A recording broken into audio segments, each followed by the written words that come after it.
बिस्मिल्लाहिर्रहमानिर्रहीम। घड़ी खन बार थी वंजे, गमन खां धार थी वंजे।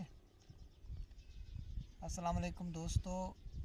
पंहिंजी सिंध जे मंच ऐं मुंहिंजी पर्सनल ID राहिब अली चांडियो जे स्क्रीन ते तव्हां सां मुखातिब आहियूं।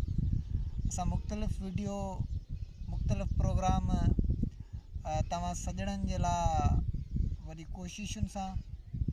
उनखे रिकॉर्ड कंदा आहियूं ऐं उन खां पोइ उन्हनि खे एडिट करे सुहिणे नमूने सां तव्हांजे लाइ पेश कंदा आहियूं। उमेदु आहे तव्हां सुठे नमूने ताईं पहुचंदा बि हूंदा ऐं तव्हांखे पसंदि बि ईंदा हूंदा। असांजे हीउ खितो जेको लोअर सिंध, अॻे कंहिं दौर में अपर सिंध में असीं ॿुधंदा हुआसीं त गलो कपियो वियो या कंहिंखे गोलियूं हणी मारियो वियो कारोकारी जे हेठि या बनीअ जे तकरार तां या ॿारनि जी रांदि तां। पर अफ़सोस जो असांजे मारूईअ जे देस ऐं असांजे हिन थर जे वारियासे भिटुनि ते जेको इंतिहाई मोहबती ऐं सफ़ा सबाझड़ो इलाइक़ो आहे उमरकोट, उन में हिकु नौजवान खे बेदर्दीअ सां गलो कपे क़तलु कयो वियो ऐं उनखां पोइ असांजा जेके उहे दोस्त जिन उन वक़्तु उनखे फस्ट एड ॾियणु ज़रूरी आहे। ज़िंदगी मौत त अलाह जे हथ में हूंदा आहिनि, पर जेकॾहिं उनखे फस्ट एड ॾिनो वञे हा ऐं उनखे यकदमि कंहिं न कंहिं इस्पताल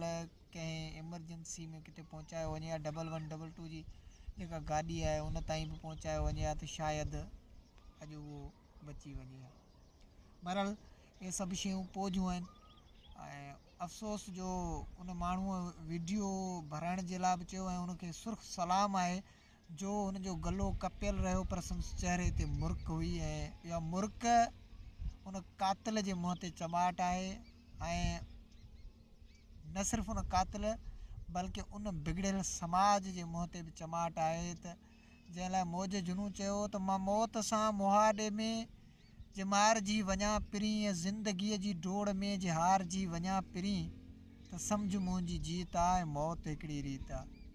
सो मौत हिकिड़ी रीत आहे, मरणो हर कंहिंखे आहे। असीं असांजे चूंडियल नुमाइंदनि साईं सरदार अली शाह साहिबु, साईं अमीर अली शाह साहिबु ऐं असांजो नवाब तैमूर टालपुर साहिबु, मोहतरमा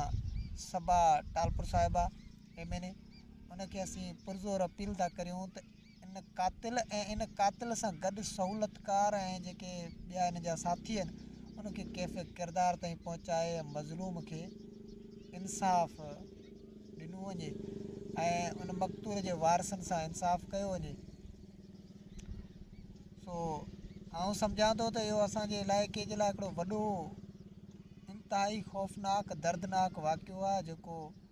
हाणे ईअं सम्झो त असीं उमरकोट सां वाबिस्ता आहियूं पर उमरकोट वञण जे लाइ बि दिलि नथी चवे, को कमुकार हुजे त बि नथा वञी सघूं। सो इन असांजे अमन वारे इलाइक़े खे जेको आहे सो इंतिहाई ख़राबु कयो वियो आहे त पुलिस ऐं आला इदारा, सियासी, समाजी, ह्यूमन राइट्स जेके बि